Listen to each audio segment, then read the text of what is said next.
भगवान श्री कृष्ण के अंदर तो बहुत सारे गुण थे ही, वो एक अच्छे मित्र भी थे। हाँ, वीर तो थे, दयालु भी थे, ऐसा नहीं है, बहुत सारे गुण थे, लेकिन वो एक अच्छे मित्र भी थे।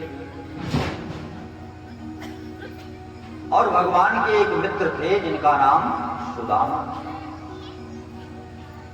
देखिए, हम लोगों ने सुदामा की कथा सुना होगा। हो सकता है कि मैं जिस सुदामा की चर्चा कर रहा हूं वो थोड़ा आपके सुदामा से अलग हो, क्योंकि सुदामा के रूप में आपने यही सुना होगा कि सुदामा जी बहुत गरीब थे, भीख मांगते थे।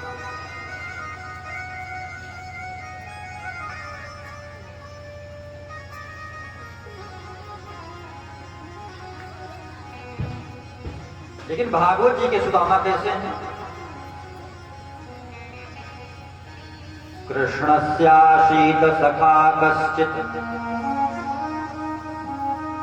कृष्णस्यासीत सखा कश्चित् ब्राह्मणो ब्रह्मवित्तमः विरक्त इंद्रियार्थेषु, विरक्त इंद्रियार्थेषु प्रशांतात्मा जितेन्द्रियः। कृष्णस्यासीत सखा कश्चित् ब्राह्मणो, ब्राह्मण थे, ब्रह्मवित्तमः, ये दूसरी खासियत, ब्राह्मणो ब्रह्मवित्तमः विरक्त इंद्रियार्थेषु प्रशांतात्मा जितेन्द्रियः। पांच विशेषताएं सुदामा जी में हैं।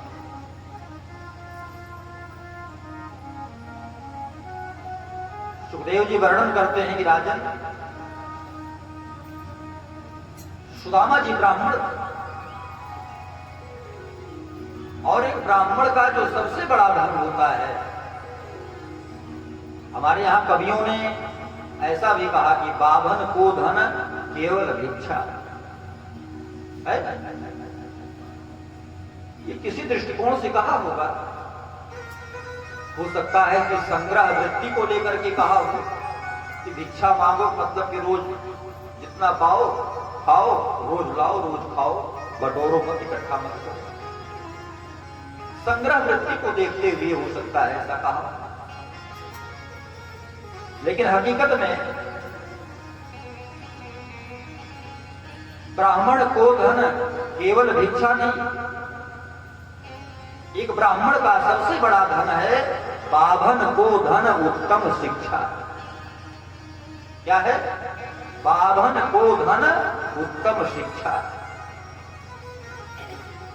अगर आप ब्राह्मण हैं तो आपके अंदर ज्ञान होना चाहिए, अच्छी शिक्षा होनी चाहिए। और एक ब्राह्मण का सबसे बड़ा ज्ञान, सबसे बड़ी शिक्षा क्या है कि वो हो ब्रह्मवित्तम, ब्रह्म को जानने वाला। ब्रह्म का मतलब ये भूत ब्रह्म वाले ब्रह्म नहीं। हाँ, नहीं कुछ लोग सोचते हो कि जो पंडित जी परम वरम जानते हैं वही असली पंडित होते हैं, परम भूत वाले। ब्रह्म का मतलब परमात्मा, ईश्वर।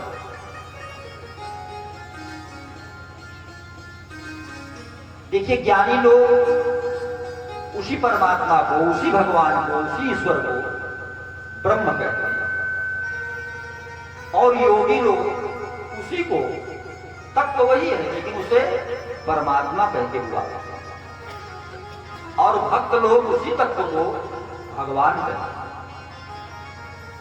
ब्रह्मेति परमात्मेति भगवान इति शब्दते, ब्रह्मेति परमात्मेति भगवान इति शब्दते। ये तीनों उसी के नाम है, ऐसा नहीं कि तीनों अलग अलग ना।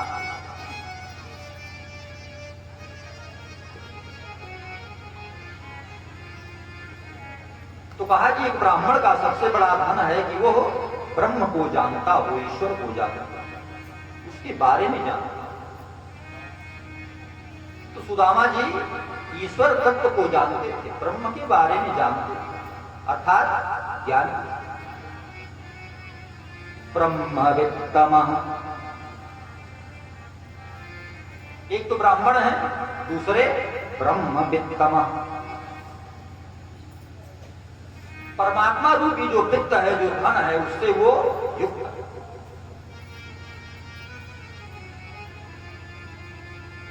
और विरक्त इंद्रियार्थेषु, इंद्रियों के प्रति उनकी विरक्ति। ऐसा नहीं है कि जो मन का है बस वो चाहिए। जैसे हम लोग क्या है, हमारी तो इंद्रियां छटपटाती रहती हैं सामान्य। कभी बैठे हैं तो ये हुआ कि लाओ भाई आज काला जाम खाने का मन कर रहा है, तो काला जाम फिर आना चाहिए, चाहे गेहूं में से लाना चाहिए। तो ऐसा नहीं है उनके पास, इंद्रियों पर उनके नियंत्रण, विरक्ति, भोगों के प्रति उनकी आसक्ति नहीं।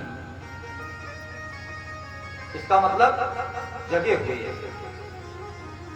सोए नहीं। रामचरितमानस में तुलसीदास जी संकेत करते हैं कि जागा हुआ व्यक्ति कौन और सोया हुआ कौन। सुदामा जी तो जागे हुए हैं, जागृत हैं। क्यों? कि जानिय जीव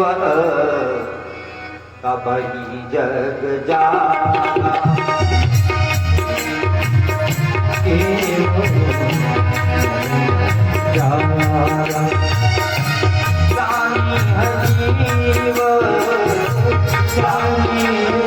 देवा तब जग जागा, जानिए देवा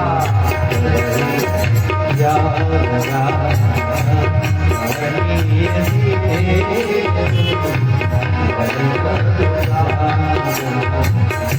जब तक विषय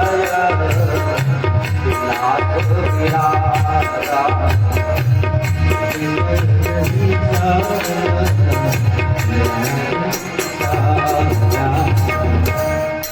जब सब विषय विलास विराग, विषयों से जिसका विराग हो, विषयों के प्रति जिसकी आसक्ति ना हो, ऐसा जीव जो है समझिए कि वो जगा हो। तो सुदामा जी जगे हुए, विरक्त इंद्रियार्थी और प्रशांत आत्मा। प्रशांत है वो, है प्रशांत। आप लोगों ने शांत सुना होगा ना, शांत। सुंदरकांड तो पढ़ते ही होंगे कभी कभी। सुंदरकांड में प्रारंभ में ही गोस्वामी तुलसीदास जी महाराज मंगलाचरण लिखते हैं, भगवान राम की वंदना करते हैं।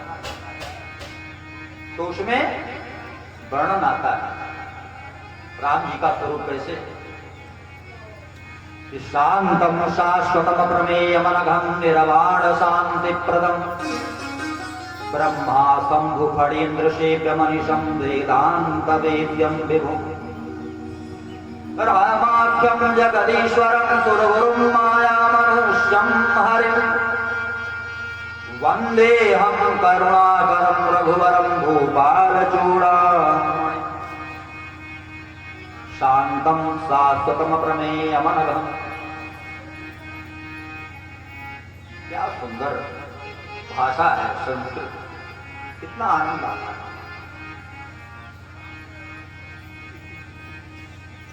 पढ़ा कीजिए, जबान तोड़ करके कभी कभी पढ़िए, बहुत आनंद आता है। क्योंकि देव भाषा है, देवताओं की भाषा है ये। हाँ, सभी भाषाओं को जानना चाहिए। देव भाषा पूजा, राष्ट्र भाषा पूजा। राष्ट्रभाषा क्या है? हिंदी। फिर मातृभाषा को जानना। जैसे आप अवध के हो तो मातृभाषा आपकी ये अवधी है। इसको भी जानना, फिर अंतरराष्ट्रीय भाषा भी जानना, वो भी जानना चाहिए, लेकिन पहले देव भाषा।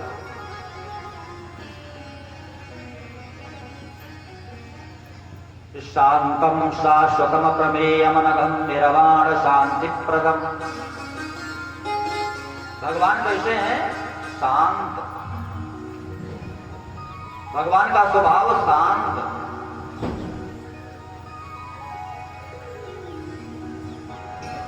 और भी बहुत जगह भगवान को शांत बताया गया। शांताकारं भुजगशयनं पद्मनाभं सुरेशं विश्वाधारं गगनसदृशं मेघवर्णं शुभांगं लक्ष्मीकान्तं कमलनयनं योगनिर्धारगम्यं वंदे विष्णुं भवभयहरं सर्वलोकैकनाथं। शांताकारं भगवान कैसे हैं? शांताकार। लेकिन सुदामा जी कैसे हैं? प्रशांतात्मा। प्रशांत। देखो भैया,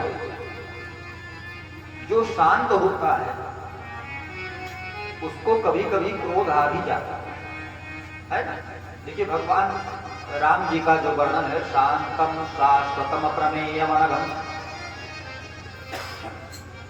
भगवान शांत। लेकिन समुद्र के किनारे जब 3 दिन बीता, समुद्र रास्ता नहीं दे रहा, तो बोले राम सकोप तब हय बिनु हो ही न प्रीत। क्रोध आया भगवान, तो कहा कि जो शांत होते हैं उनको कदाचित कभी कभी क्रोध आ भी जाता है, लेकिन सुदामा जी तो प्रशांत हैं। हाँ, क्रोध का दूर दूर तक कोई मतलब नहीं। और जितेंद्रिय, इंद्रियों पर विजय प्राप्त, ऐसे सुखदेव जी हैं, सुदामा जी हैं।